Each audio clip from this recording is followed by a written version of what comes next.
கிறிஸ்துவுக்குள் பிரியமான அன்பு சகோதர சகோதரிகளே, உங்கள் அனைவரும் கர்த்தராகிய இயேசு கிறிஸ்து நாமத்தினாலே வாழ்த்தி வரவேற்கிறேன். இந்த அருமையான நாளை காணும்படியாய் செய்த பிதாவாகிய தேவனுக்கு இயேசு கிறிஸ்துவின் மூலம் நன்றிகளை எடுப்போம். இந்த நாளிலும் நாம் பார்க்க இருக்கிற வேத பகுதி ஒரு சிலுவை தியானம். தன் சிலுவை எடுத்துக்கொண்டு எனக்கு பின் செல்லாதவன் எனக்கு பாத்திரன் அல்ல அப்படின்ற ஒரு தலைப்பின் கீழே நாம் பார்க்க இருக்கிறோம். அதனால் கர்த்தராகிய இயேசு கிறிஸ்துவின் மரணத்தை நினைவு கூறுகிற நாளாக இன்னும் 2 தினங்களுக்குள் வர இருக்கிறதா குட் ஃப்ரைடே. அது வருவதற்கு முன்பதாக நிறைய சபைகளில் 40 நாட்கள் லந்து நாட்கள் என்றும் அது துக்க நாட்களாகவும் நிறைய சபைகளில் செய்து கொண்டு வருகிறார்கள். கர்த்தராகிய இயேசு கிறிஸ்து அவருடைய மரணத்தை நினைவு கூறுவதற்கு ஒரே ஒரு வழிதான் இருக்கிறது. அது என்னவென்றால் வருஷத்துக்கு ஒரு முறைதான் என்று சிலர் அது வருஷத்துக்கு ஒரு முறை தான் செய்ய வேண்டும் என்று செய்கிறதாக கூட நாம் பார்க்கோம். வருஷத்துக்கு ஒரு முறை தான் அது செய்யணும். ஆனால் அது ஒரு டவுட் இருக்குது. என்னென்னா, ஒருத்தர் மரித்துட்டால் திவசம் என்று சொல்கிறோம், இல்லைன்னா வருஷத்துக்கு ஒரு நாள் நினைவு நாள் என்று சொல்கிறது உண்டு. அது எப்பொழுது வரணும்? வருஷத்துக்கு ஒரு வாட்டி அது எல்லாரும் பொதுவாக பண்ணுவார்கள். ஆனால் அது பைபிளில் இல்லை. ஒருத்தர் மரித்துட்டால் வருஷத்துக்கு ஒரு வாட்டி திவசம் பண்ணணும் அல்லது நினைவு நாள் பண்ணணுன்றது பைபிளில் இல்லை. விக்கிரகாராதனைக்காரர்களிருந்து ஸ்லோவாக கிறிஸ்துவத்துக்குள்ளே வந்தது. அது கடைசியில் இன்றைக்கும் இயேசு கிறிஸ்து மரித்துட்டார், அதை நாம் செய்ய வேண்டும், அதை நினைவு நாளாக செய்ய வேண்டும் என்று சொல்லி வருஷத்துக்கு ஒரு வாட்டி நாள் தான் செய்யணும் பாருங்க என்று நிறைய சில கிறிஸ்தவர்கள் செய்கிறார்கள். ஆனால் வருஷத்துக்கு ஒரு வாட்டி நினைவு கூறும் நாளோ அல்லது திவசமோ பைபிளில் சொல்லப்படவில்லை. ஆனால் இன்றைக்கு உயிரோடு இருக்கிற இயேசு கிறிஸ்துவுக்கு திவசம் பண்ணுகிற கிறிஸ்தவர்கள் இருக்கிறார்கள், நினைவு நாள் கொண்டாடுகிற கிறிஸ்தவர்கள் இருக்கிறார்கள். அதில் டேட் ஃபிக்ஸ் பண்ணிவிட்டு ஒவ்வொரு டேட்டில் இந்த நாளை நம்ம செய்யணும். செய்கிறதுக்கு முன்னாடி நம்ம அந்த மரணத்தை நினைவு கூறும் விதமாக நம்ம ரொம்ப சோகமாயிடணும், கவலை தோய்ந்த முகத்தோடு நம்ம போகணும். அந்த வருஷத்துக்கு ஒரு நாள் அது ரொம்ப பயபக்தியோடு வாங்கிட்டு யாருக்கிட்டையும் பேசாமல் நம்ம வந்துடணும். 3வது நாள் அவர் உயிர்த்தெழுகிறார். உயிர்த்தெழுத நாளில் நம்ம பார்க்குறோம் அப்படின்று சிலர் அதை ஒரு பண்ணுறாங்க. ஆனால் கர்த்தராகிய இயேசு கிறிஸ்து உயிர்த்தெழுதல் ஆகிட்டு உயிரோடு தானே இருக்கிறார். அவரை பார்த்துன்னு தானே இருக்கிறாரு. அப்போ அவர் மரித்திட்ட மாதிரி நம்ம நடிக்கிறதையும் அவர் பார்த்துன்னு தானே இருக்கிறார். அது எப்படி பொருந்ததுன்னு எனக்கு தெரியலை. அதனால் வருஷத்துக்கு ஒரு முறை என்பது அவரை நினைவு கூற வேண்டும் என்பது வேதம் படி இல்லை. இன்னொரு விஷயம் சொல்கிறாங்க, பஸ்கா வருஷத்துக்கு ஒரு வாட்டி தானே, பஸ்காவாக தானே இவர் அடிக்கப்பட்டார். அப்போ நியாயப்பிரமாணம், அப்போ நியாயப்பிரமாணத்தின் முறைமையின்படி வருஷத்துக்கு ஒரு வாட்டி வந்துடுறோம். அப்போ நியாயப்பிரமாணத்தை கை கொண்டிருந்தால் கிருபையிலிருந்து விழுந்துங்கன்னு வசனம் சொல்லிட்டேன். அப்போ நியாயப்பிரமாணத்தில் ஒன்று செய்தாலும் அவன் எல்லாவற்றையும் செய்ய கடனாளியாக இருக்கிறான்னு வசனம் சொல்லிட்டேன். அப்போ நியாயப்பிரமாணத்திற்கு இருக்கிறவர்களை மீட்டு கொள்ளும்படி இயேசு கிறிஸ்து வந்தான்னு வசனம் சொல்லிட்டேன். அப்போ அந்த வசனத்தெல்லாம் நம்ம நினைவு கூர்ந்து பார்ப்போம் என்று சொன்னால், அப்போ நம்ம வருஷத்துக்கு ஒரு வாட்டி பஸ்கா மாதிரி நம்ம செய்கிறோம் என்று சொன்னால் அதுவும் தப்பு. ஏன்னா வருஷத்துக்கு ஒரு வாட்டி அது நியாயப்பிரமாணத்தில் இருக்கிறது. இயேசு கிறிஸ்து மெல்கிசேதேக்கின் முறைமையின்படி ஆசாரியர் ஆயிட்டார். இவர் ஆரோனின் முறைமையின்படி நியாயப்பிரமாணத்தின் முறைமையின்படி ஆசாரியர் ஆகல. அப்போ ஆசாரியத்துவம் மாற்றப்பட்டிருக்குமானால் பிரமாணமும் மாற்றப்பட்டிருக்குமே என்று அப்போஸ்தலர் அவர்கள் எபிரேயர் புத்தகத்தில் சொல்லிட்டு வருவார். 7ஆம் அதிகாரத்தில் படிச்சிங்கன்னா 5லேருந்து 7 2 அதிகாரத்தில் அதை பற்றி தான் இருக்கும். அப்போ இயேசு கிறிஸ்துவை நினைவு கூறுதல் என்ன அப்படின்னா, இன்றைக்கு இது இப்போ பார்த்தது ஒரு வகை என்றால், இன்னொரு வகையில் இயேசு கிறிஸ்துவை நினைவு கூறுகிறார்கள். இயேசு கிறிஸ்து கைகளிலே ஆணி அடிக்கப்பட்டது, முள்முடி சூட்டப்பட்டது, 7 வார்த்தைகள். இது பாரம்பரியம் எல்லாம் பாரம்பரியமாக இதை பண்ணிகிட்டே இருக்கிறாங்க. அவர் வாரினால் அடிக்கப்பட்டார், அவர் சதைப்பிக்கப்பட்டது, பேஷன் ஆஃப் கிறிஸ்ட் வீடியோ போடுறது, ரத்தம் ஒழுகினது வந்து அது மட்டும் அதான் மரணத்தை நினைவு கூறுறது, அவர் எப்படி செத்தாருன்றதை நினைவு கூறுறது அப்படின்னு நினச்சிக்கிறாங்க. ஆனால் இயேசு கிறிஸ்து அப்போவே சொல்கிறாரு, அந்த ஸ்திரீகள்லாம் அழுதுட்டு இருக்கும்போது, எனக்காக அழ வேண்டாம், உங்களுக்காகவும் உங்கள் பிள்ளைகளுக்காகவும் அழுங்கள்ன்ட்டார். அப்போ இயேசு கிறிஸ்து மரணத்தை, அந்த அடிகளையும் காயங்களையும் அதெல்லாம் திருப்பி ஒரு விட்டு யோசிச்சுட்டாக்கா உடனே அதை நினைவு கூறுதுன்னு ஆகாது. அப்போ இயேசு கிறிஸ்துவனுடைய நினைவு கூறுது எதை குறிக்கிறது, எப்படி செய்யணும்னு சொல்லப்பட்டிருக்கிறது. முதலாவது ஒரு விஷயத்தை நாம் பார்க்கணும். இயேசு கிறிஸ்து சிலுவை எடுத்தார் இல்லைங்களா? இயேசு கிறிஸ்து சிலுவையை சுமந்தார். ஆனால் அவர் சிலுவையை சுமக்கிறதற்கு முன்பதாக சிலுவையை சுமக்க சொன்னது யாருன்னா நம்மளை தான். ஒருவன் என்னை பின்பற்றி வர விரும்பினால் தன்னைத்தானே விரித்து தன் சிலுவை எடுத்து என்னை பின்பற்ற கடவன். ஃபஸ்ட்டு சிலுவை சுமக்க சொன்னது நம்மளை தான். ஆனால் சிலுவை சுமந்தது இயேசு கிறிஸ்து, அதை நம்ம மறந்துடக்கூடாது. அடுத்தது பார்க்குறோம், சுமப்பது. சுமப்பது அது எதெல்லாம் குறிக்குது அப்படின்னா, ஏற்றுக்கொள்ளுதல் அல்லது பொறுத்து கொள்ளுதல், தாங்குதல், பணிதல், கடமை, பழியை ஏற்தல் என்ற அடிப்படையில் அதெல்லாம் சுமந்தார் சுமந்தார் சுமந்தார்னு வந்து. யோவான் 1:29 பாவத்தை சுமந்து தீர்க்கிற தேவ ஆட்டுக்குட்டின்னு இருக்கு. பாவங்களை சுமந்து தீர்க்கிற தேவ ஆட்டுக்குட்டி. அப்படியே யோசனை பண்ணி பார்த்தா, குதிரை சுமக்கும், குதிரை சுமக்கும், வெயிட்டு தூக்குறது குதிரை தூக்கும், கழுதை தூக்கும், யானை தூக்கும். நீங்களா எப்படி இதெல்லாம் பொதி சுமக்கும், வெயிட்டை தூக்குறது நம்ம பார்த்துருக்குறோம். ஆனால் ஆட்டுக்குட்டி வெயிட்டு தூக்குறத பார்த்துருக்கீங்களா? ஆட்டுக்குட்டி ஏதாவது சுமந்து போயிருக்குதா? ஆட்டுக்குட்டி சுமக்காது, சுமக்க முடியாது. அதால் அது சுமக்கிறதுக்காக வடிவமைக்கப்பட்டதே இல்லை. ஆட்டுக்குட்டி சுமக்கிறதுக்காக வடிவமைக்கப்பட்டதே இல்லை. அப்படியே நம்முடைய கர்த்தராகிய இயேசு கிறிஸ்து நம் பாவங்களை சுமக்கிறதுக்காக வடிவமைக்கப்பட்டவரே இல்லை. ஆனால் நமக்காக அந்த ஆட்டுக்குட்டி மேலே பாவம் சுமந்ததுன்னா அது சுமக்க வேண்டியதே இல்லை. ஆனால் அது மேலே பாவம் சுமந்தது. இயேசு கிறிஸ்து சுமக்க வேண்டியதில்லை, அது மேலே பாவம் சுமந்தது. அதுக்கு நாங்கள் பழைய ஏற்பாட்டில் அடையாளம் சொல்கிறாங்க இல்லைங்களா? நான் செஞ்ச பாவத்துக்காக ஒரு காலை ஒரு ஆடு என்ன பண்ணோம், பலி கொடுக்கணும், தகன பலி இடணும். அப்படி தகன பலி இடும்போது அவன் ரொம்ப கஷ்டப்பட்டு வளர்த்த ஒரு ஆடு, ரொம்ப பாசமாக வளர்த்த ஆடு, நான் பாவம் செஞ்சிட்டேன்றதுனால அந்த ஆடை பலி கொடுத்துறேன்னு சொல்லும்போது ரொம்ப துக்கத்தோடு அவன் எடுத்துகிட்டு போய் பலி கொடுக்குறான். ஐயோ, நான் செஞ்ச பாவத்துக்காக இது பலியாகுதே, இனி நான் பாவமே செய்யக்கூடாதுப்பா அப்படின்ற அந்த விஷயம் வரணுமன்றதுக்காகத்தான் பழைய ஏற்பாடில் பலி கொடுக்க சொன்னார் தேவன். ஆனால் மனுஷன் தப்பாக புரிஞ்சுக்கிட்டான். என்ன புரிஞ்சுக்கிட்டான்னா, இந்த பலி ஒரு ஆடு பலி தானே, அதனால் நம்ம நிறைய ஆடு வளர்க்கலாம், மந்தி ஆடு வளர்ப்போம், எவ்வளோ பாவம் செஞ்சாலும் ஆடு சேர்த்து போட்டோம், நம்மளுக்கு என்ன வந்துச்சு, அந்த பாசம் எல்லாம் போச்சு. அது உருவாகணுன்றதுக்காகத்தான் அது அடையாளமாக சொன்னார். இப்போ கர்த்தராகிய இயேசு கிறிஸ்து ஆனும்போது பாவமே இல்லாத எனக்காக பலியானாரே அப்படின்ற ஒரு ஏக்கம் வரணும். அதனால் நான் இனி பாவம் செய்யக்கூடாதுன்னு வரணும்.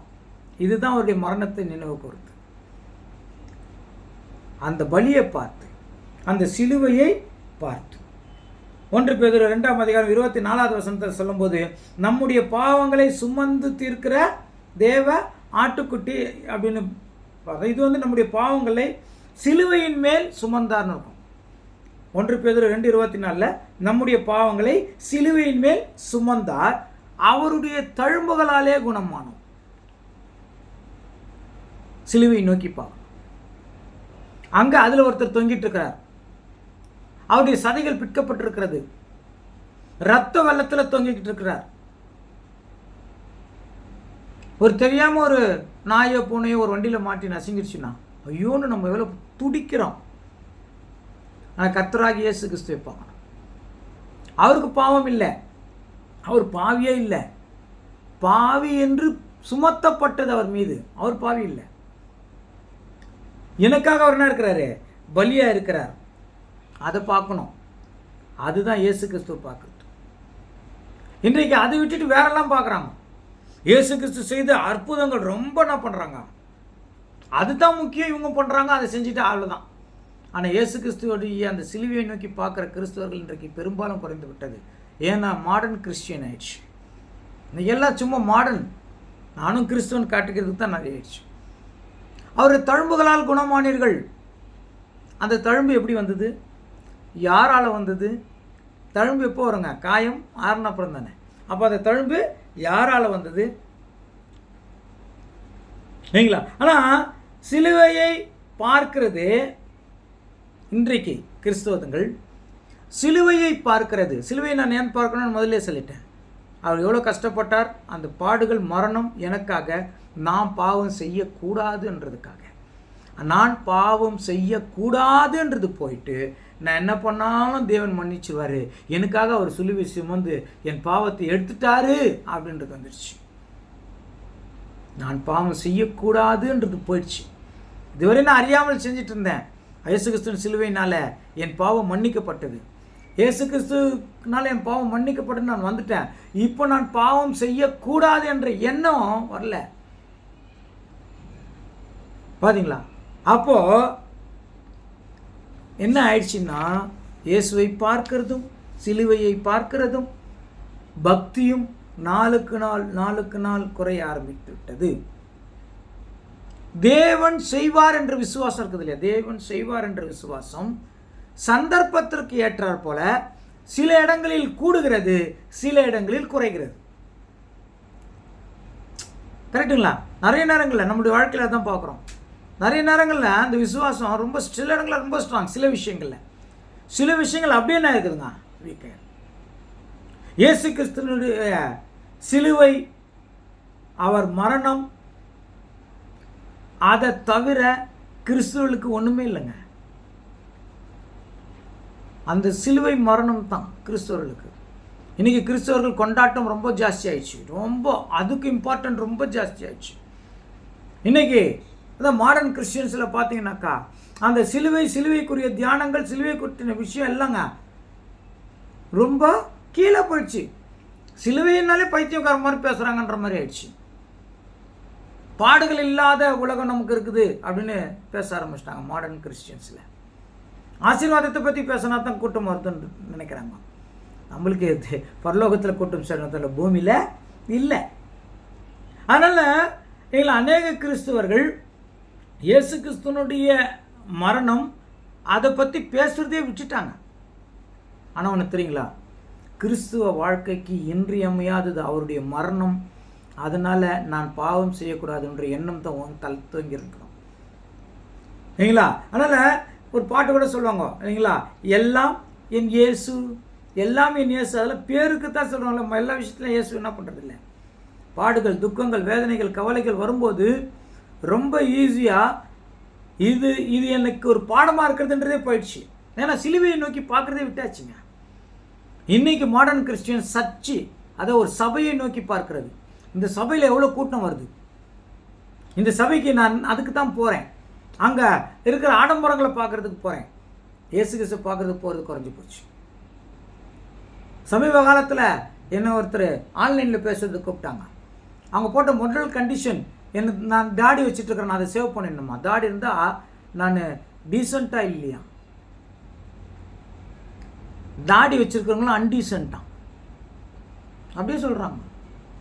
நான் கேட்டேன், இயேசு கிறிஸ்து கூட தாடி வச்சுருக்கிறாங்க, அவர் அன்டீசெண்டா?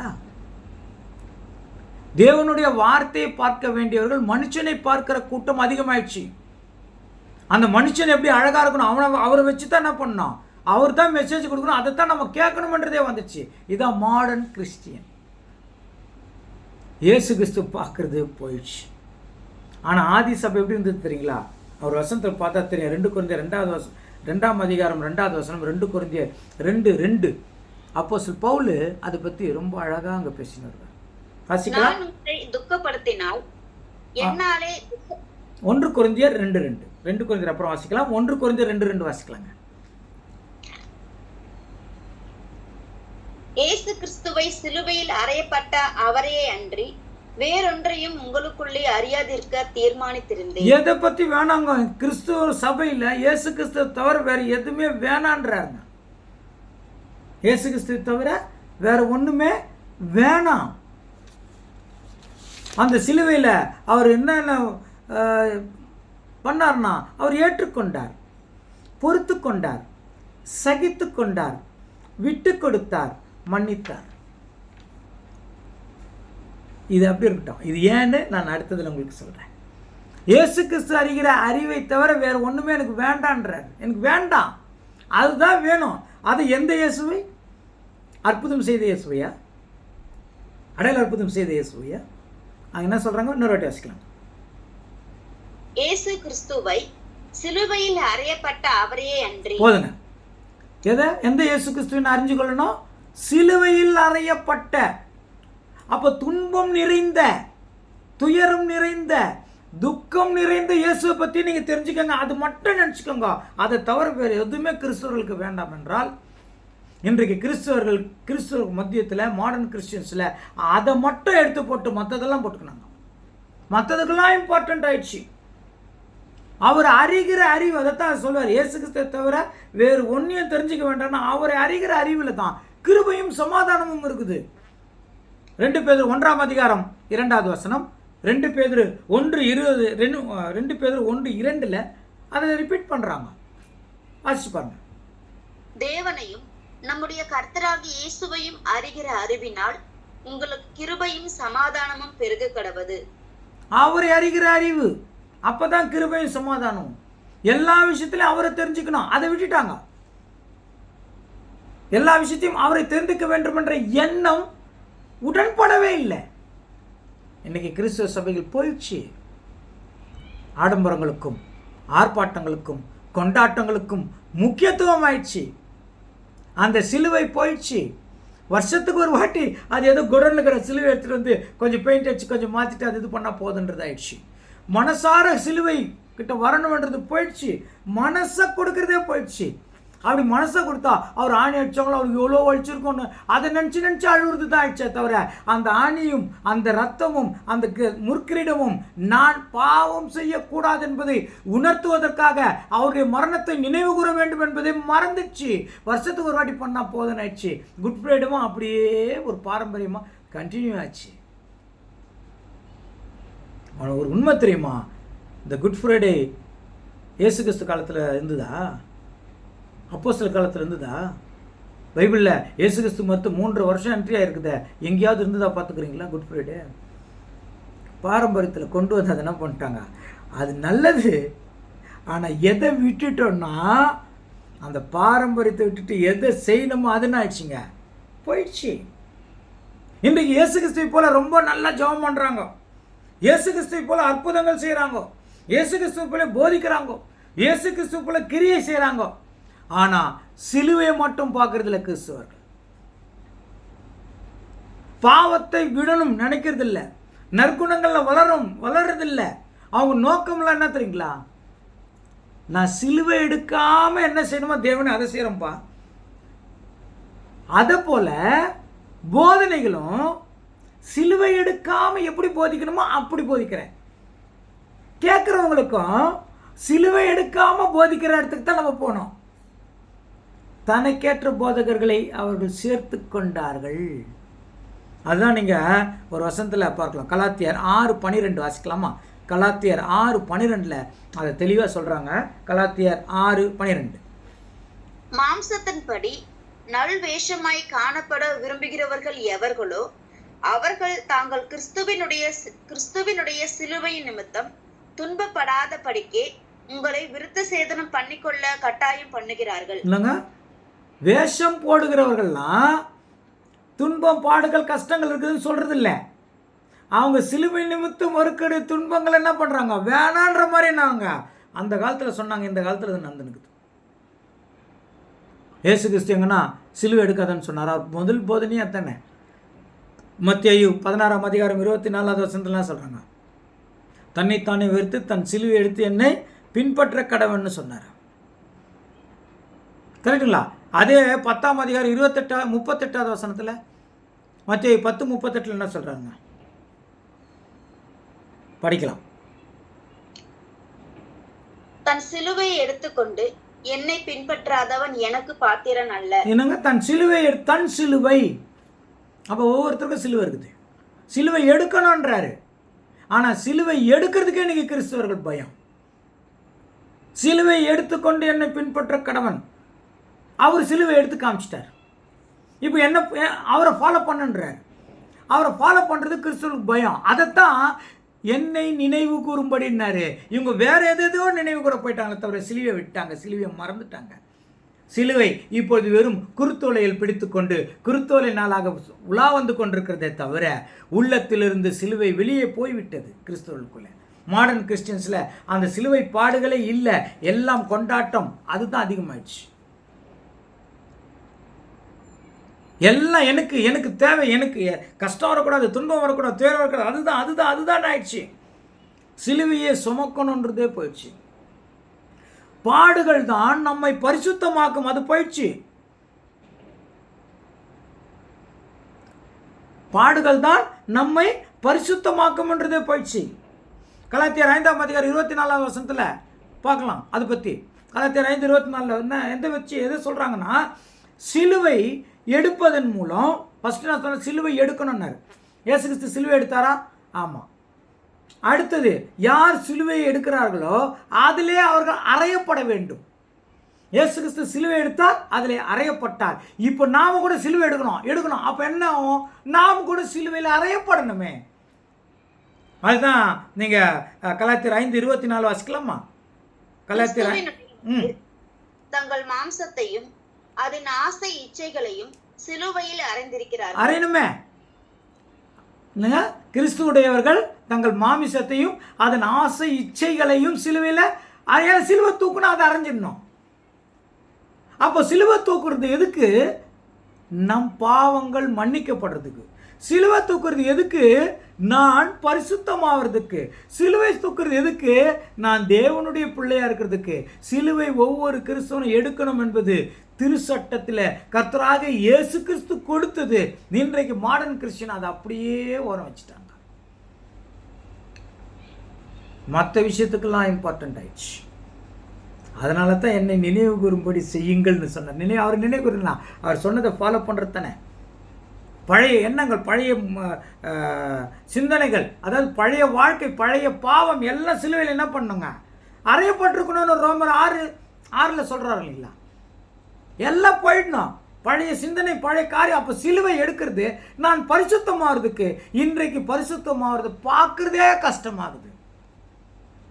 இயேசு கிறிஸ்துவின் வார்த்தைப்படி அது கீழ்ப்படிந்து நடக்கிறவர்களே ரொம்ப குறைஞ்சிட்டு போயிடுவாங்க. அதுக்கான முயற்சி செய்கிறவர்கள் இன்னும் கீழே போயிட்டு இருக்கிறாங்க. ரோமர் 6:6 வாசிக்கலாங்க. நாம் இனி பாவத்துக்கு ஊழியம் செய்யாதபடிக்கு பாவ சரீரம் ஒழிந்து போகும் பொருட்டாக நம்முடைய பழைய மனுஷன் அவரோடு கூட சிலுவையில் அறையப்பட்டதென்று அறிந்திருக்கிறோம். பழைய மனுஷன் சிலுவையில் என்ன பண்ணணும்? அறையப்படணும். பழைய எண்ணம் வரக்கூடாது. இன்னைக்கு ஸ்ட்ராட்டஜின்ற பேரில், இன்னைக்கு பிஸ்னஸ் டேலண்ட்ன்ற பேரில் பாவம் அதிகமாயிட்டே போகுது. என்னுடைய கேரக்டர் மாறல. என்னுடைய கேரக்டர் மாறலைன்னா நான் எப்படி பரலோகம் போக முடியும்? நான் எப்படி இயேசு கிறிஸ்து சாயலில் மாற முடியும்? அந்த கேரக்டர் மாறதுக்கு தான் சொல்கிறாரு, சிலுவையை எடு. சிலுவை என்னங்க? கிறிஸ்துவின் நிமித்தம் வருகிற பாடுகளை சகித்து கொள்ளுன்றாருங்க. கிறிஸ்துவ நிமித்தம் வருகிற பாடுகளை சகித்துக்கொள். அப்போ தெரிந்து கொள்ளப்பட்டவர்கள் தான் இந்த சிலுவையை சுமக்க முடியும்.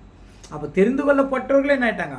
சிலுவை சுமப்பது கட்டாயம். தெரிந்து கொள்ளப்பட்டவர்கள் கட்டாயம் சிலுவை எடுக்க வேண்டும். சிலுவையை பார்த்து பயந்து ஓடுகிறார்கள் இன்றைய மாடர்ன் கிறிஸ்டியன்ஸ். ஒன்று தெரியுங்களா? பாடுபட்டா தாங்க பலன் உண்டு. சரிங்களா? நல்லா கஷ்டப்பட்டு படித்தாதான் நல்ல ஒரு உத்தியோகத்துக்கு போக முடியும். அந்த உத்தியோகத்தில் கஷ்டப்பட்டு உழைச்சா தான் நல்ல ஒரு பொசிஷனுக்கு போக முடியும். ஒருவன் சிலுவையை ஏற்றால்தான் கிறிஸ்து அதாவது இப்படி எடுத்துக்கலாம். அதாவது இயேசு கிறிஸ்து சிலுவையை ஏற்றுக்கொண்டதனால்தான் எல்லா நாமங்களும் மேலான நாமத்தை தரித்து கொண்டார். கரெக்டுங்களா? சிலுவையை தூக்கி நிறுத்தும் போது அதன் தலையில ஒரு வார்த்தை பொறிக்கப்பட்டது. நம்மளுக்கு தெரியும், இவர் யூதருடைய ராஜா. அங்க தண்டனையே எதுக்கு? இவர் தன்னை யூதருடைய ராஜா என்று சொல்லுகிறார். அதுதான் குற்றச்சாட்டு. எவ்வளோ குற்றச்சாட்டு வச்சாங்க, அதெல்லாம் அந்த ரோம அரசு ஏற்றுக்கல.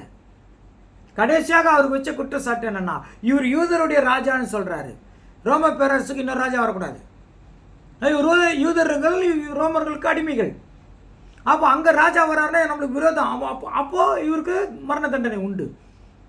அந்த பேஸ் பண்ணி தான் அது பொய் சாட்சியாக கொண்டு வந்து அது என்னென்னமோ பண்ணி அவர் யூதருடைய ராஜான்னு சொன்னார்னோ அப்புறம் தான் அவருக்கு மரண தண்டனை நிறைவேற்றுவதற்கு ஒப்பு கொடுக்கப்பட்டது. அந்த சிலுவையை தூக்கி நிமித்துனா தலையில் எழுதிக்குது யூதருடைய ராஜான். யூதர்கள்லாம் ஷாக்கு.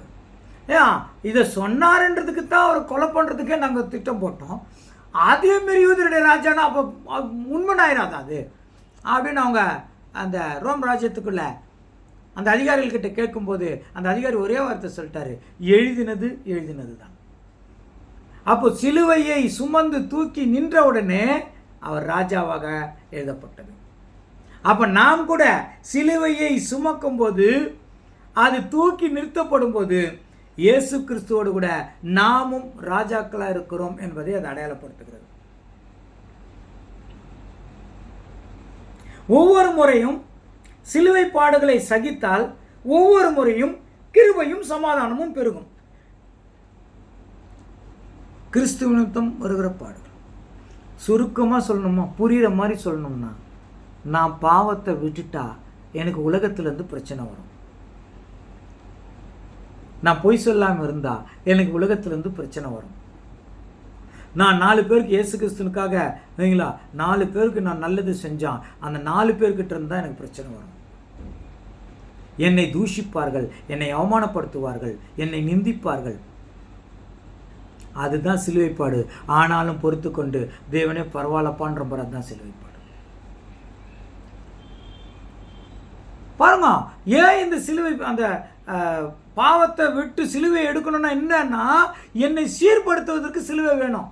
அது நம்மை பொறுத்து கொள்ள வைக்கிறது, நம்ம ஏற்றுக்கொள்ள வைக்கிறது, சகித்து கொள்ள வைக்கிறது, மன்னிப்பு கொடுக்க வைக்கிறது. அப்போ முழுமையாக நம்மக்கிட்ட இருந்து பாவம் போகிறதுக்கு சிலுவை முக்கியம். ஆனால் தான் சிலுவையை நோக்கி பாருன்னு சொன்னார்.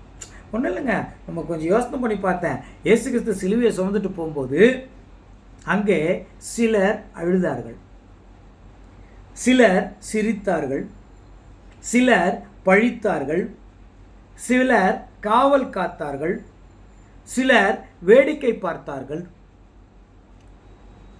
சிலர் பயந்தார்கள். ஒருவன் காட்டிக் கொடுத்தான், ஒருவன் மறுதளித்தான். சிலுவை சுமந்தா இது நடக்கும். இயேசு கிறிஸ்துக்கு நடந்தது, நமக்கும் நடக்கும். இதெல்லாம் இயேசு கிறிஸ்துக்கு தெரியும். இந்த 8 நடக்கும்னு இயேசு கிறிஸ்துக்கு தெரியும். தெரியுமா தெரியாதா? கட்டாயம் தெரியும். என் கூடகிற 2 பேர் 2 துறைகள் ஆவாங்கன்னு தெரியும். ஒருத்தன் என்னை மறுதளிப்பான், ஒருத்தன் என்னை காட்டி கொடுப்பான், அவருக்கு தெரியும். ஆனால் அதெல்லாம் பார்க்கக்கூடாதுங்க, அதெல்லாம் பார்க்கக்கூடாது. எபிரேயர் 12:2 அதெல்லாம் நம்ம பார்க்கக்கூடாது. அது வேண்டாம். இயேசு கிறிஸ்துக்கு அதுனா இல்லை, அதெல்லாம் அவருக்கு தெரியும். ஆனால் வேண்டாம், அது பார்க்கல. அது நடக்கும் தான், பரவாயில்ல. ஆனால் அதெல்லாம் சகிக்கிறோம் பாருங்க, அதான் சிலுவை. பரவாயில்ல பரவாயில்ல பரவாயில்ல பரவாயில்ல. சில நேரங்களில் சகித்து சகித்து சகித்து ஆர்ட்டே வச்சிடலாம், அதெல்லாம் சொல்ல முடியாது. ஆனால் சகிக்கணும் எவ்வளோ சொல்கிறாரோ எல்லாத்தையும் சகித்து சகித்து சகித்து தான் ஆகணும். பார்வோனின் இருதயத்தை கடினமாக்கினது யார்? முதல் வாதை வரும்போது போப்பா நீங்கள் போயிட்டு எல்லாம் முடிச்சுட்டு வாங்க, நான் உங்களை அனுப்பிச்சி விட்றேன்னாரு. ஆனால் அடுத்த நாளும் அனுப்ப முடியாது. அடுத்த வாதை வருது, போ வேணும் உங்கள் தேவனை போய் பார்த்துட்டு வாங்க. அடுத்த அவர் வேணாம் 10 முறை 10வது முறை அனுப்புகிறார். ஏன் இது நடந்தது? என்ன காரணம்? அதுக்கு அங்கே ஒரு அண்டர்லைன் போடுறாங்க, பார்வோனின் இருதயத்தை கடினமாக்கினவர் தேவன். இந்த விஷயம் யாருக்கு தெரியாது? மோசேக்கு தெரியாது. மோசைக்கு தெரிஞ்ச என்ன பண்ணிருப்பேன், என்னப்பா என்னையும் அனுப்பிச்சிடுறீங்க, அவர் இருதயத்தையும் கடினம் பார்க்குறீங்க, என்ன இது கேட்டிருப்பார். ஆனால் அது நமக்கு பாடமாக வச்சிருக்கிறாரு. நான் தான் கடினமாக்குறேன். நம்மளுக்கு அவருக்கு சொல்ல, இப்போ நம்மளுக்கு சொல்கிறாரு, நீ யாரை என்னை விட அதிகமாக நேசிக்கிறாயோ அல்லது யாருக்கு உதவி செய்கிறாயோ, வேதத்தின் அடிப்படையில் நீ என்னெல்லாம் நன்மை செய்ய வேண்டும் நினைக்கிறாயோ அதெல்லாம் உனக்கு பாடா வரும். அதான் சிலுவை உனக்கு. ஏனென்றால் அவருடைய இருதயத்தை நான் தான் கடினமாக்குகிறேன். ஏன்?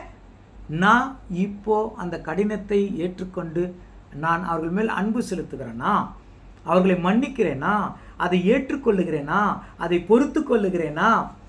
அந்த சிலுவை தத்துவம் நம்ம பார்த்தோமே முதல்ல, இல்லைங்களா? ஏற்றுக்கொள்ளுகிறேனா, பொறுத்து கொள்ளுகிறேனா, சகித்து கொள்ளுகிறேனா, விட்டு கொடுக்கிறேனா, மன்னிக்கிறேனா? அது வர்றதுக்காக என்னை சுற்றி சுற்றி சுற்றி சுற்றி பிரச்சனையை வச்சிருக்கிறாரு. மூணாவது மனுஷன் ஏதோ பிரச்சனை பண்ணிட்டா கம்முன்னு வந்துடுவோம். கரெக்டுங்களா? வீட்டில் வெளியே எங்கே போகிறேன், எங்கே ஒருத்தன் எதோ சொன்னான்னு ஒன்றும் பேச மாட்டோம், கம்முன்னு வந்துடுவோம். வீட்டில் பேசினா அப்போது எனக்கு இந்த 5 காரியங்களும் எங்கேருந்து தான் வருங்க? ஏற்றுக்கொள்ளுதல், பொறுத்து கொள்ளுதல், சகித்து கொள்ளுதல், விட்டு கொடுத்தல், மன்னித்தல் எங்கேருந்து தான் வரும்? என் சுற்றத்திலிருந்து வந்தால்தான். அதனால தான் தேவன் என்ன பண்ணுறாரு தெரியுங்களா? கர்த்தராகிய இயேசு கிறிஸ்துக்கு அவருக்குள்ளே கொடுத்தாரு. சிலர் அவர்களை பார்த்து அழுதார்கள், சிலர் சிரித்தார்கள், சிலர் பழித்தார்கள், சிலர் காவல் காத்தார்கள், சிலர் வேடிக்கை பார்த்தார்கள், சிலர் பயந்தார்கள். சுற்றி உள்ளுக்குள்ள ஒருவன் காட்டி கொடுத்தான், ஒருவன் மறுதளித்தான். ஏன்? அப்போதான் எனக்கு அந்த 5 காரியம் நடக்கும். நான் ஏற்றுக்கொள்வேன், பொறுத்து கொள்வேன், சகித்து கொள்வேன், விட்டு கொடுப்பேன், மன்னிப்பேன். அது வருதுக்காக நான் கிறிஸ்தவ வாழ்க்கை வாழறதுனால என்னை சுற்றி தான் நடக்கும். அது புரிஞ்சுக்கிறது. அதுக்காகத்தான் என்னுடைய மரணத்தை நினைவுகூருன்னாரு. ஆனால் வருஷத்துக்கு ஒரு வாட்டி தூக்கி போட்டுட்டு ஏதோ 1 மணி நேரம் 2 மணி நேரம் பார்த்துட்டு பேசாமல் என்ன பண்ணிடுறோங்க, நம்ம வேலையை பார்த்து அடுத்த விஷயத்துக்கு வந்துடுறோம். அதனால தான் நம்மளுக்கு எங்கே பிரச்சனை? நம்மளை சுற்றி தான். வேலை ஸ்தலம் நம்மளுக்கு ரொம்ப நெருங்கினவர்கள்கிட்ட தான், நம்ம உறவுகள். எனக்கு பிரச்சனை என் கணவன் கிட்ட இருந்து வரலாம், என் மனைவி கிட்ட இருந்து வரலாம், என் பிள்ளைகள் கிட்ட இருந்து வரலாம், ஏன் என் தாய் தகப்பன் கிட்ட இருந்து வரலாம், என் நெருங்கிய நண்பர்கள் கிட்ட இருந்து வரலாம். ஆனாலும் நான் பொறுத்து கொள்கிறேனா, ஏற்றுக்கொள்கிறேனா, சகித்து கொள்கிறேனா, ஆவேசம் அடைந்து நான் ரொம்ப வெறுக்க ஆரம்பித்து விடுகிறேனா? ஆவேசம் வரம் தான் மனித இயல்பு இல்லையா? ஐயோ நான் இப்படி பண்ணேன், இவ்வளோ பண்ணேன், என் மேலே வீண் பழி போடுறாங்களேன்னு ஆவேசம் வரம் தான்.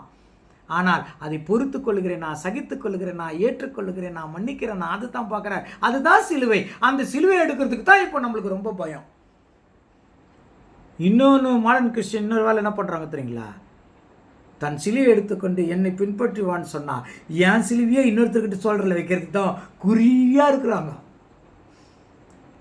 தன் மீது இருக்கிற தவிர இன்னொருத்தர் மீது பழி போடுறது, அதை அவங்க சுமக்கிற மாதிரி பண்ணுறதுல ரொம்ப தீவிரம் இன்றைய மாடர்ன் கிறிஸ்டியன். ஆனால் இயேசு கிறிஸ்து என்ன பண்ணார் பார்த்தீங்களா? அது வாசிங்களேன், அந்த எபிரேயர் 12:2.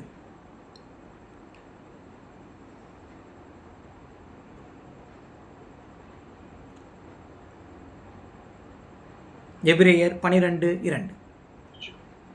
அவர் தமக்கு முன் வைத்திருந்த சந்தோஷத்தின் பொருட்டு அவமானத்தை எண்ணாமல் சிலுவையை சகித்து தேவனுடைய சிங்காசனத்தின் வலது பாரிசத்தில் வீற்றிருக்கிறார். தமக்கு முன் வைத்திருந்த சந்தோஷத்தின் பொருட்டு அவமானத்தை எண்ணாமல். அதான் சொன்னேன், வரோம் சிலுவை எடுத்து அவமானம் வரந்தான். அதை பற்றி யோசிக்கவே கூடாது. என்ன பண்ணுறது? யோசிக்கவே கூடாது. அதுக்கு ரொம்ப நாள் அவங்க நாம் எந்த அளவுக்கு இயேசு கிறிஸ்துடைய சிலுவையை நோக்கி எதாவது சொன்னாங்களே, நான் அவருடைய சிலுவையை இல்லாமல் வேறு எது குறித்தும் நான் பார்க்க மாட்டேன்னு சொன்னார். அது எந்த அளவுக்கு நோக்கி பார்க்குறோமோ கொஞ்சம் கொஞ்சமாக அது ஏற்றுக்கொள்ளணுமாப்பா, ஏற்றுக்கணும் தான், வேறு வழி கிடையாது அப்படின்னு வரும். அப்போ தான் பொறுத்து கொள்கிற மனசு வரும், அப்போ தான் சகித்து கொள்கிற மனசு வரும், அப்போ தான் விட்டு கொடுக்குற மனசு வரும், மன்னிக்கிற மனசு வரும். இது சிலுவையை கொஞ்சம் கொஞ்சமாக தான் வரும், ஒரே நாளில் வராது. அது 10 வருஷமாகலாம், 15 வருஷமாகலாம். ஆனால் அந்த சிலுவையை சுமக்கிறதுக்கு நான் எவ்வளவு ஒத்துக்கிறேன், ஏற்றுக்கிறேன். தனக்கு முன் வைக்கப்பட்ட சந்தோஷத்தின் பொருட்டு அவமானத்தை எண்ணாமல் சிலுவையை சகிக்கணும்னு முதல்ல நினச்சிட்டு தான் வந்தார். அதைத்தான் நம்மளுக்கு சொல்கிறார், சிலுவையை சகிக்க. பிலிப்பியர் 3ஆம் அதிகாரத்தில் நிறைய விஷயங்கள் அதை பற்றி நாங்கள் எக்ஸ்பிளைன் பண்ணிகிட்டே வரோம். இதுதானே போதனை, இதுதானே போதனை, இதுதான் கிறிஸ்துவின் பாடுகள், இதுதான் சிலுவையின் பாடுகள், இதுதான் சிலுவையின் மீட்பு. ஆனால் எனக்கு பாவத்திலிருந்து மீட்டுட்டார், அதோடு நிற்கிது இன்னைக்கு கிறிஸ்துவம். நான் கேட்குறேன், அதுக்கப்புறம் நீங்கள் பரிசுத்தமான வாழ்க்கை வாழுறீங்களா? இல்லை. அப்போ பரிசுத்தமான வாழ்க்கை வாழ்றதுக்கு என்ன செய்யணும்?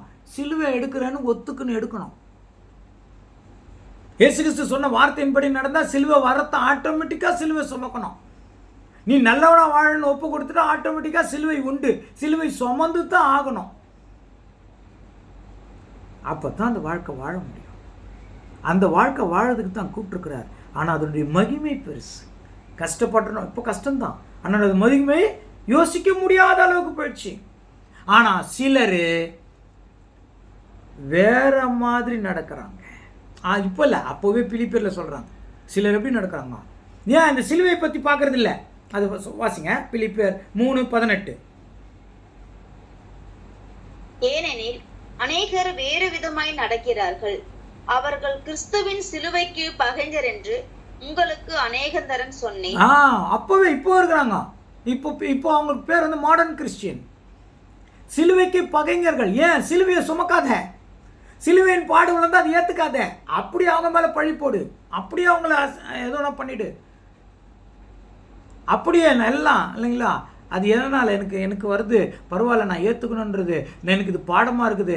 நான் பரிசுத்தமாகிறதுக்கு தான் என்னை சுற்றி இருக்கிறவர்கிட்ட இருந்தே எனக்கு பிரச்சனை உருவாகுது.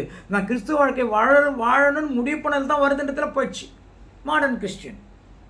அப்போவே இருக்கிறாங்க இல்லைங்களா? சிலுவைக்கு அவர்கள் எப்படி இருக்காங்க? பகைஞர்கள்.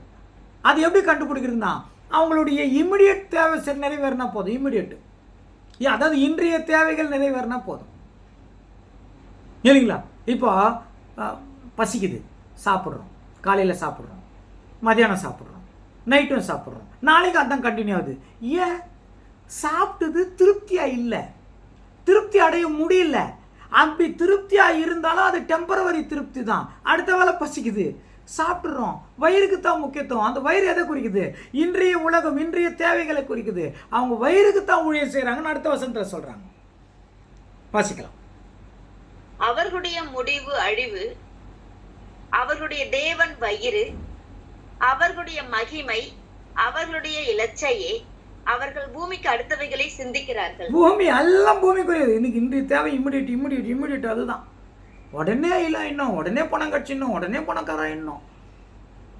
கிறிஸ்தவத்துக்குள்ள வந்து அதுதான் இன்னைக்கு அதான் சொல்லலாம், கிறிஸ்தவம் பணம் கொடுக்குறாங்க, பணம் ஆயிடுச்சு. அது போய் அந்த சிலுவை என்னை சீர்படுத்துகிறதுன்றதே போயிடுச்சு, சிலுவை எடுக்கிறதே போயிடுச்சு, சிலுவை தியானமே வேற ஆயிடுச்சு. இன்னைக்கு சிலுவை தியானமே எப்படி தெரியலாச்சு? ஏதோ டைம் பாசிங்க, அவங்க செய்கிறாங்க, நானும் ஒரு கடமைக்கு நான் சிலுவை பாதை பண்ணணும், அப்படி போயிடுச்சு. குட் ஃப்ரைடே பண்ணணும், சிலுவை பாதை பண்ணணும், அப்படி போயிடுச்சு. சிலர் ஐயோ சிலுவை பாதெல்லாம் பண்ணக்கூடாது, குட் ஃப்ரைடே நம்ம பண்ணக்கூடாது, நம்ம கரெக்டாக அந்த நாளில் போய் அங்கே என்ன பண்ணுற? அதே வேலையத்தான் நீயும் பண்ணுற. நீ டேட்டை ஃபிக்ஸ் பண்ணி மட்டும் நீ கரெக்டாக பண்ணுற. ஏன்னா இல்லை, அவங்களும் மாடர்ன் கிறிஸ்டியன்ஸ். கிறிஸ்துக்குள் பிரியமானவர்களே, உண்மையான வேதத்தின்படி சத்தியத்தின்படி நடக்கிற கிறிஸ்துவர்களை பார்ப்பது இன்னைக்கு கடினமாகிவிட்டது சகோதர சகோதரி. ஏனென்றால் மாடர்ன் கிறிஸ்டியன்ஸ் எல்லாத்தையும் மாடர்ன் பண்ணிடுச்சு,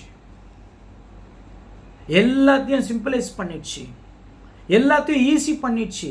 எப்படி ஒவ்வொன்றும் இல்லைங்களா? ஒரு காலத்தில் இல்லைங்களா மனக்கணக்கு போட்டுட்டு இருந்தோம்லாம், இப்போ கால்குலேட்டர் கணக்கு கால்குலேட்டர்லாம் கணக்கே இல்லை. அன்றைக்கி ஒரு கேள்வி கேட்குறேன் நான், ஒரு காலேஜ் படித்தவங்கள, நூற்றாண்டுன்னா என்னன்னு, நம்ம எத்தனாவது நூற்றாண்டில் இருக்கிறோம்? ஒருத்தர் சொன்னாங்க 20 சாரி 18 18ஆம் நூற்றாண்டு இருக்கிறோமா? இப்போ என்னையா காலேஜ் படிக்கிறீங்க? கடைசியில் ஓப்பனாக சொல்லிட்டாங்க நூற்றாண்டுன்னா என்ன, அது முதல்ல விளக்குங்க. அப்போ எது காலேஜ்? அப்படி ஆயிடுச்சு. நாங்களாம் ஸ்கூல் படிக்கும் போதே நூற்றாண்டை பற்றி சொல்லிட்டாங்க. இன்றைக்கு பாடங்கள் அப்படியே எல்லாம் மாடர்ன், ரொம்ப ஈஸி ஆயிடுச்சு, எல்லாம் ஈஸி. அப்படியே கிறிஸ்துவமும் ஈஸி. நீங்கள் பரலோகம் போகிறது ரொம்ப ஈஸிங்க. எப்படி சொல்கிறீங்க? இன்னும் ஊழியக்கார துணி துவைச்சோம்னாக்கா நம்ம பரலோகம் போயிடும்னு போதிக்கிறாங்க. சிலுவை எடுக்க வேணாம், அந்த போதனை அதிகமாகிடுச்சு. சிலுவைன்னு எடுக்க வேணாம், அந்த போதனை அதிகமாகிடுச்சு. நீ இப்படி பண்ணால் பரலோகம் போயிட. நீ ஒருத்தர் சொல்கிறாரு ஞானஸ்தானம் எடுக்கலன்னா நீ பரலோகமே போக மாட்டேன். என்ன மாதிரி போதுனுங்க? ஞானஸ்தானம் ஒரு அடையாளம். நீ என்ன செய்யணும்? முதல்ல உன் மனசில் ஞானஸ்தானம் இருக்கணும். அதுவே போயிடுச்சு. இன்னைக்கு ஏனென்றால் மாடர்ன் கிறிஸ்டியன்ஸு அதிகமாயிடுச்சு. அது நீங்கள் பிலிப்பியர் 3ஆம் அதிகாரம் அப்படியே வச்சுட்டு அதில் ஒரு வசனமாக வாசிச்சு நம்ம முடிக்கலாம். 13-14 வசனங்கள் வாசிங்களேன். 13-14. சகோதரரே, அதை பிடித்து கொண்டேன் என்று நான் எண்ணுகிறதில்லை. ஒன்று செய்கிறேன், பின்னானவைகளை மறந்து முன்னானவைகளை நாடி கிறிஸ்து இயேசுவுக்குள் தேவன் அழைத்த பரம அழைப்பின் பந்தய பொருளுக்காக லக்கை நோக்கி தொடர்கிறேன். ஒரு இலக்கு வேணுங்க, ஒரு ஏம். நான் ஏன் கிறிஸ்துவரா இருக்கிறேனே ஏம் இல்லைங்க, நான் பரம்பரை கிறிஸ்டியன்ன்றாங்க.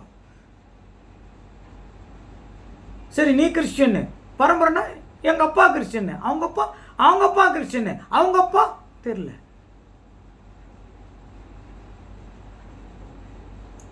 ஆனா பரம்பரை கிறிஸ்டியன், அதுதான் கிறிஸ்டியன். நாங்களாம் கிறிஸ்டியன். கிறிஸ்டின்னு என்ன, கிறிஸ்து அவுட்ல இருந்துட்டு கிறிஸ்து இன்னு நாங்கள் அது கிறிஸ்துக்குள்ளே இல்லை, கிறிஸ்துக்கு வெளியே இருந்துட்டு நாங்களாம் கிறிஸ்தின்னு கிறிஸ்துக்குள்ள இருக்கிறோம்னா எப்படி அது? சகோதர சகோதரி, இது கடைசி காலம். இனி காலம் செல்லாது, நாள் நிர்ணயிக்கப்பட்டு விட்டது. இப்போவாவது நம்மை நாம் சீர்படுத்தி கொண்டு இன்னொருத்தரை சீர்படுத்துகிற காலத்துக்கு வந்துட்டோம். அதான் சொல்கிறேன், இலக்கு இருக்கணும். நான் அங்கே போகணும், அதுக்கு நான் சிலுவை எடுக்கணும். இயேசு கிறிஸ்து சொன்னதே சிலுவை எடுன்னு தான். ஆனால் இன்றைக்கு சிலுவை எடுக்கிறதே போயிடுச்சு. நம்ம எவ்வளோ கற்றுக்குறோமோ அதுக்கேற்ற மாதிரி சிலுவையின் பாரம் கூட்டிகிட்டு போவோம். ஒரு விஷயம், நான் பொய் சொல்லக்கூடாது அப்படின்னு கற்றுட்டா, பொய் சொல்லக்கூடாது அப்படின்னா பொய் சொல்கிற சூழ்நிலைகள்லாம் உருவாகும் போது அதில் பாடுகள்லாம் சகித்து அதில் வெற்றி பெற்றுட்டோம்னா அடுத்த ஸ்டெப்பு தேவனை வச்சுருப்பார். இன்னொரு காரியத்தில் வெற்றி பெற்றோம்னா இன்னொன்று. படிப்படியாக நம்மளுடைய பாவங்களை நம்ம தேவன்கிட்ட அறிக்கைட்டு பண்ணும்போது அது ஒரு சுமையாக கொடுத்து அதுலேருந்து விடுதலையாக்கி கொண்டு போயிட்டே இருப்பார். சிலுவையில் அரைஞ்சிட்டே இருக்கிறோம் அந்த பாவங்கள் எல்லாம் ஒன்றுன்னா. அதுக்கு தான் சிலுவை எடுக்கணும். சிலுவை எடுத்தால் தான் அதே சிலுவையில் அந்த பாட அறைய முடியும், அதை கொல்ல முடியும். அதை கொல்லணும், அதுக்கு தான் சிலுவை. அப்போ கொஞ்சம் கொஞ்சமாக வர கொஞ்சம் கொஞ்சமானுங்க. அதை சொல்லும்போது எவ்வளவு கற்றுக்கொள்ளுகிறோமோ அதுக்கேற்ற மாதிரி நம்முடைய பாடுகள் கொஞ்சம் கொஞ்சமாக இன்க்ரீஸ் ஆகிட்டு இருக்கும். ஆனால் அது ஈஸியாக இருக்கும். அதுதான் உங்களுக்கு 15-16 வசனங்கள். ஆகையால் நம்மில் தேறினவர்கள் யாவரும் இந்த சிந்தையா இருக்க கடவும். எந்த காரியத்திலாவது நீங்கள் வேறே சிந்தையா இருந்தால் அதையும் தேவன் உங்களுக்கு வெளிப்படுத்துவார். ஆகிலும் நாம் எதுவரையில் தேறி இருக்கிறோமோ அது முதல் ஒரே ஒழுங்காய் நடந்து கொண்டு ஒரே சிந்தையா இருப்போம். எதுவரை தேறி இருக்கிறோமோ, ஒரு விஷயத்துல தேறிட்டோம், அப்பா தேவன் கிருபையினால இந்த பாவத்தை நான் விட்டுட்டேன்னா திருப்பி அதில் போயிடக்கூடாது. அதை தேறிட்டோம்னா அடுத்தது வரும். தேருன்னாங்க. அதான் நான் சொன்னேன், ஒரு டெய்லரு ஒரு காஜா ஃபஸ்ட் அடிப்பார், தைப்பாங்க. அப்போ காஜா தைக்கிறவர் அடுத்த லெவலுக்கு போகணும். அப்புறம் அது தையல் போட ஆரம்பிக்கணும், அப்புறம் வெட்ட ஆரம்பிக்கணும். அப்போ தான் டெய்லர் அவரால் என்ன பண்ண முடியும்? ஆக முடியாது. நான் காஜாவை அடிக்கிற அதையே பண்ணிட்டு இருந்தால் எங்கே முன்னேறு?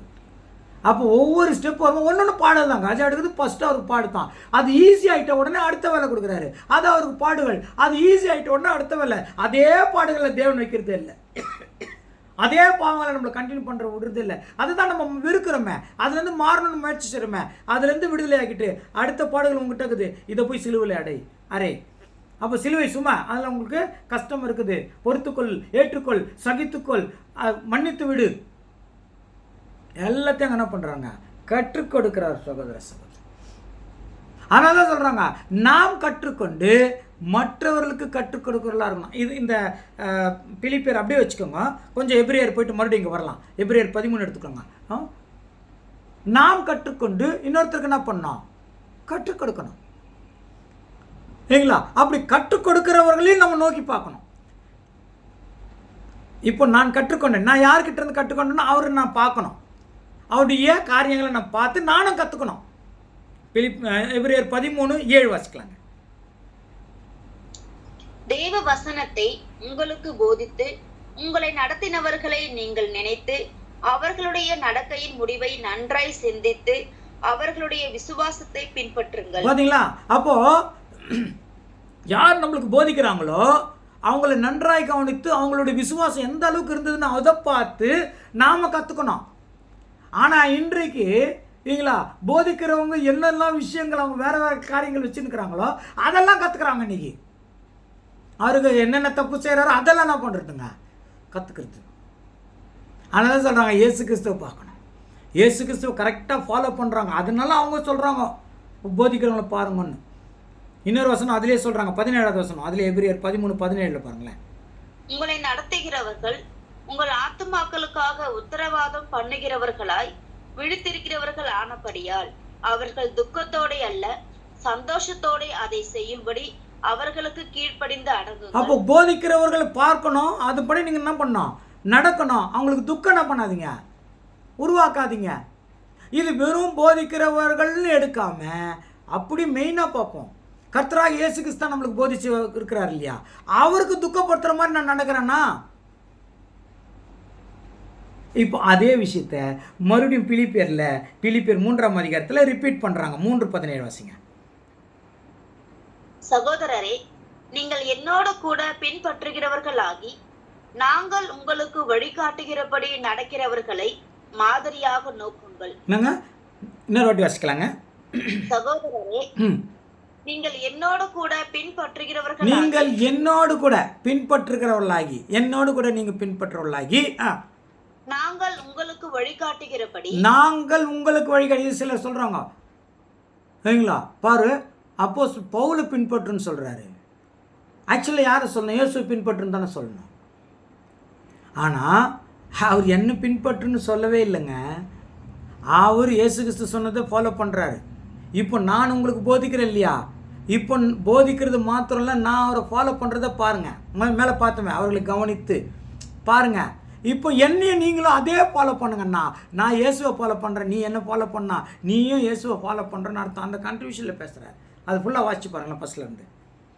சகோதரரே, நீங்கள் என்னோடு கூட பின்பற்றுகிறவர்களாகி நாங்கள் உங்களுக்கு வழிகாட்டுகிறபடி நடக்கிறவர்களை மாதிரியாக நோக்குங்கள். வழிகாட்டுகிறபடி நடக்கிறவர்களை பாத்தீங்களா. அப்போ இயேசு கிறிஸ்து நாங்கள் ஃபாலோ பண்ணுறோம், எங்களை நீங்கள் ஃபாலோ பண்ணுங்க, இந்த டீட்டெயில் எல்லாம் சொல்லி அடுத்தது சொல்கிறாங்க 18வது வசனம். ஏனெனில் அநேகர் வேறு விதமாய் நடக்கிறார்கள். போதுங்க, அந்த வழியில் நடக்கலை, அந்த போதனையில் நடக்கலை, சிலுவையை காட்டல, சிலுவையை சுமக்கணும்னு சொல்லலை, சிலுவை தான் நம்மளுக்கு சரியாக்கணுன்றது என்ன பண்ணல, அதெல்லாம் சொல்லலை, அதை பற்றி கற்றுக் கொடுக்கறதே இல்லை. அந்த வழிகாட்டுதல் என்ன ஆயிடுச்சு, போயிடுச்சு. சிலுவையின் போதனையே போயிடுச்சு. சிலுவையின் போதனை இப்போ எப்படி ஆயிடுச்சுனாக்கா சரிங்களா, அந்த ரத்தம் அந்த பாடுகள் அது வரைக்கும் நீ பார்த்துட்டு நீ அழுதினா போதுன்ற மாதிரி ஆயிடுச்சு. அதை நினச்சி துக்கப்பட்டா போதுன்ற மாதிரி ஆயிடுச்சு. நீ சிலுவை சுமக்கணும், அது உன்னை பரிசுத்தமாக்கும் என்று சொல்கிறது இன்றைக்கி மாடர்ன் கிறிஸ்டியன்ஸில் இல்லாமலே போயிடுச்சு. இன்றைக்கி சிலுவை எடுத்துக்கங்கப்பான்னு சொல்கிறது என்ன ஆயிடுச்சுங்க, போயிடுச்சு. உனக்கு அந்த கஷ்டம் வரத்தான்னு சொல்கிறது போயிடுச்சு. கணவன் மனைவிக்குள்ள பிரச்சனை வந்தா, ஆமாம் உனக்கு அந்த கஷ்டம் வருந்தான், ஆனாலும் அதை சரி பண்ணுவான்னு சொல்கிறது போயிடுச்சு. ரொம்ப ஈஸியாக தள்ளி விட்டுரு, டைவர்ஸ் பண்ணிடுன்றது வந்துடுச்சு. இவரால் எனக்கு பிரச்சனை வருதுன்னா அப்போது அவர்கிட்ட பேசுறதை விட்டுரு, அவர் மூஞ்சிலே முழிக்காதுன்னு வந்துடுச்சு. போய் போலீஸில் கம்ப்ளைண்ட் கொடுன்னு வந்துடுச்சு, போலீஸுக்கு போன் வந்துடுச்சு, கோர்ட்டுக்கு போன் வந்துடுச்சு. ஏற்றுக்கொள்வது அப்படியே டவுன் ஆயிடுச்சு, சகித்து கொள்வது அப்படியே டவுன் ஆயிடுச்சு, பொறுத்து கொள்வது அப்படியே என்னாச்சுங்க டவுன் ஆயிடுச்சு, விட்டு கொடுக்கறது அப்படியே டவுன் ஆயிடுச்சு, மன்னிங்கள்ன்றது அப்படியே டவுன் ஆயிடுச்சு. இந்த 5 கோட்பாடும் சிலுவை கோட்பாடுனுடைய கோட்பாடும் இன்றைக்கு சபைகளில் இல்லாததுனால சபைகள் சுக்கு நூறாய் உடைந்து கிடக்கிறது. இயேசு கிறிஸ்து ஆரம்பித்த ஒரே சபை ஏன் இன்னைக்கு உடைஞ்சிருக்குது? இதெல்லாம் விட்டுட்டு வேற வேற விஷயங்களை நம்ம பார்க்கறதுனால இன்றைக்கு சபைகள் உடைந்து கிடக்கிறது. சகோதர சகோதரி, அதனால்தான் இப்போ நமக்கு சொல்லுகிற போது 20வது வசனம் வாசிக்கலாமே. நம்முடைய குடியிருப்போ பரலோகத்தில் இருக்கிறது, அங்கே இருந்து கர்த்தராகிய இயேசு கிறிஸ்து என்னும் இரட்சகர் வர எதிர்பார்த்து கொண்டிருக்கிறோம். யார் எதிர்பார்க்கணும்? இயேசு கிறிஸ்து வர எதிர்பார்க்கணும். அதனால் நம்மளுடைய குடியிருப்பங்க இன்னைக்கு நம்ம இங்கே இருக்க போகிறோமா, இங்கே வாழ போகிறோமா? இல்லை இல்லைங்களா? அப்போ இங்கே சொந்த வீடு வச்சுருந்தாலும் யூஸ் இல்லை, வாடகை வீட்டில் இருந்தாலும் யூஸ் இல்லை. அதனால் நான் ரொம்ப சொல்லுவேன், சொந்த வீடு இருந்தாலும் வாடகை இருந்திருந்தாலும் தேவன் பார்வைக்கு நாம் இங்கே பரதேசிகள். நான் ஒன்று சொந்த வீட்டு பரதேசி, சிலர் வாடகை வீட்டு பரதேசி, அவ்வளோத்தான். நம்முடைய குடியிருப்பு எங்கே தாங்க? அது எப்படி சிலர் சொல்லுவாங்க உலகம் என்னும் நாடகம் மேடைன்னுவாங்க. அப்போ நாடகம் முடிச்சுட்டு ஒரு வீட்டுக்கு போகணுமே. ஏதாவது இங்கே நம்மளுடைய குடியிருப்பு இங்கே இல்லை, நோக்கம் எல்லாம் அங்கே தான். அங்கே எப்போ போகணும்னு ரொம்ப ஆசையாக இருக்கணும். எப்போ போவோம் எப்போ போவோம் எப்போ போவோம். அப்போ அங்கே போகிறதுக்கு இங்கே என்னங்க, ஒருத்தர் துபாயில் வேலை செய்கிறாரு, எப்போ இந்தியாவுக்கு போவோம். அவங்க சொல்லிட்டாங்க, நீ 3 வருஷம் வேலை செஞ்சு முடிச்சுட்டு நீ இந்தியாவுக்கு போகலாம். அப்போ அவர்கிட்ட நோக்கமெல்லாம்னாங்க, எப்போ 3 வருஷம் ஆகும் 3 வருஷம் ஆகும் 3 வருஷம் ஆகும் 3 வருஷம் ஆகும், இந்தியாவுக்கு போகணும் இந்தியாவுக்கு போகணும் இந்தியாவுக்கு போகணும். இப்போ எப்படி ஆயிடுச்சு தெரியுங்களா? இப்போ மாடர்ன் ஆயிடுச்சே. அப்போ இப்போ என்ன யோசிக்கிறாங்க, எப்போ எனக்கு 10 லட்சம் சேரும் 10 லட்சம் சேரும் எடுத்து நீ இந்தியாவுக்கு போகணும். சமீப காலத்தில் ஒன்று நடந்தது, நம்ம எலெக்ஷன் டேட் அறிவிச்சிட்டாங்க இல்லையா, அவன் அங்கேருந்து ஒரு 2 லட்ச ரூபா 1 லட்ச ரூபா ஏர்போர்ட்லேருந்து எடுத்து இறங்கணும் ஒன்று பிடிச்சிட்டாங்க. ஏயா நான் இதுக்கு 2 வருஷம் கஷ்டப்பட்டு சிறுக சிறுக சேர்த்து வச்ச காசியா, இங்கே வந்து அது கொடுத்து காசாக மாற்றி ஏர்போர்ட்லேருந்து வெளியே வரும்போதே பிடிச்சிட்டாங்க. நம்முடைய குடியிருப்பு அங்கே. அப்போ அவர் வரதுக்காக என்ன பண்ணோம், காத்துட்ருக்கணும். அவருடைய ராஜ்யம் வரணுங்க. இன்றைக்கி அவருடைய ராஜ்யம் வர்றது பார்க்குற கிறிஸ்டியனே குறைஞ்சிட்டாங்க.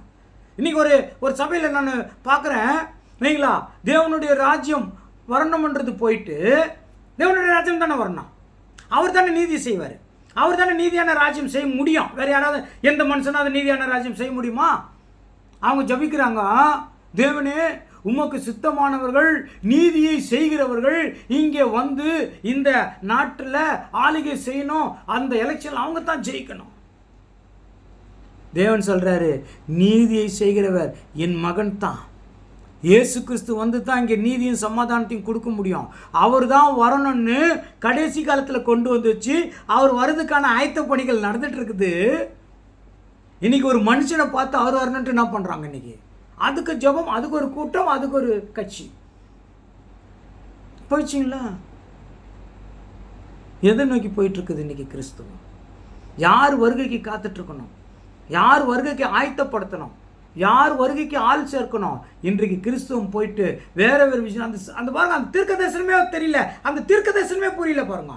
தேவன் தான் நீதி செய்கிறவன்றதே புரியல பாருங்க. இயேசு கிறிஸ்து தான் சமாதானத்தை கொடுக்கணுன்றதே தெரியல பாருங்க. அந்த ராஜ்யத்துக்கு நம்ம காத்து நிற்கணுன்றதே தெரியல பாருங்க. இன்னைக்கே ராஜ்யத்துக்கு யாரை வேணாலும் நீங்க நியமிச்சு நீதியான அரசு நடக்குமா? ஒருத்தர் ரொம்ப அழகாக சொன்னார், அரசுன்றது ஒரு ஜீப்பு, அரசியல்வாதி அதுக்கு டிரைவர். அரசுன்ற ஜீப்பு ஓட்டர் ஜீப்பாக இருக்குது இல்லைங்களா? அந்த ஓட்டர் ஜீப்பை எப்படியாப்பட்ட டிரைவர் வந்தாலும் அது ஓட்டர் ஜீப்பு தான். அது ஓட்டினா டடுக்கு டடுக்கு டடுக்கு டடுக்குன்னு தான் ஓடும். அதை கரெக்ட் பண்ண முடியல. எப்படியாப்பட்ட டிரைவர் வந்தாலும் வெளியேந்து பார்க்கறதுக்கு அந்த டிரைவர்களும் நான் ஓட்டிடுவேன்னு தான் வரும். உள்ளே உக்காந்தா தான் தெரியும் அந்த டடுக்கு டடுக்கு டடுக்குன்னு வருது.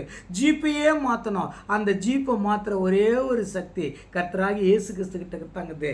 அவர் தான் நீதியின் அரசாங்கத்தை கொண்டு வந்து அவர் தான் நீதியை ஆட்சியை செய்கிறவர். அந்த ராஜ்யத்துக்காக காத்து நிற்கணுன்றது இன்றைக்கு மறந்துட்டோம். அதுதான் அங்கே சொல்கிறார், அவருடைய ராஜ்யத்துக்கு நாங்கள் என்ன பண்ணுமா காத்துட்ருக்குறோம். 21வது வசனம், அவர் எல்லாவற்றையும் தமக்கு கீழ்ப்படுத்திக் கொள்ளத்தக்கதாக தம்முடைய வல்லமையான செயலின்படியே நம்முடைய அற்பமான சரீரத்தை தம்முடைய மகிமையான சரீரத்திற்கு ஒப்பாக மறுரூபப்படுத்துவார். அந்த மகிமையான சரீரத்துக்கு போகிறதுக்கு தான் இன்றைக்கு நம்ம கிட்ட ஒரு மாற்றம் வரணும்னு தேவன் எதிர்பார்க்குறார். பாவத்தை விடணும், தேவனுக்காக வாழ்கிற வாழ்க்கை வரணும் என்று அதுக்குத்தான் இப்போ தேவன் என்ன பண்ணுறாங்க, சிலுவை எடுங்க சிலுவை எடுங்க சிலுவை எடுங்கன்னு சொல்கிறார். இந்த 2026ஆம் ஆண்டு இந்த குட் ஃப்ரைடே நாட்களில் இன்னும் 2 நாட்களில் பார்க்க இருக்கிற நாம் இந்த வருஷம் முடிவு பண்ணணும், நான் சிலுவை எடுக்கிறேன்ப்பா, கிறிஸ்துவ வாழ்க்கை வாழ்கிறேன், உமக்காக எனக்கு என்னெல்லாம் செய்கிறீங்களோ அதெல்லாம் நீங்கள் செஞ்சுட்டு வரீங்க. நான் துக்கத்தோடு இருக்க விட மாட்டீங்க, நான் கஷ்டத்தோடும் என் குடும்பம் நடுத்தருவில் நிற்கிற மாதிரி என்னை விட மாட்டீங்க. அதான் விசுவாசம். என்னை விட மாட்டீங்க, நான் உண்மையாக இருக்கிறேன், எனக்கு எத்தனை நன்மைகள் செய்கிறேன் என்று அந்த ஒப்பு கொடுத்து வாழ்கிற வாழ்க்கை சிலுவையை நாம் சுமப்போம். இந்த நல்ல நேரத்தை கொடுத்த பிதாவாகிய தேவனுக்கு இயேசு கிறிஸ்துவின் மூலம் நன்றி செலுத்துவோம்.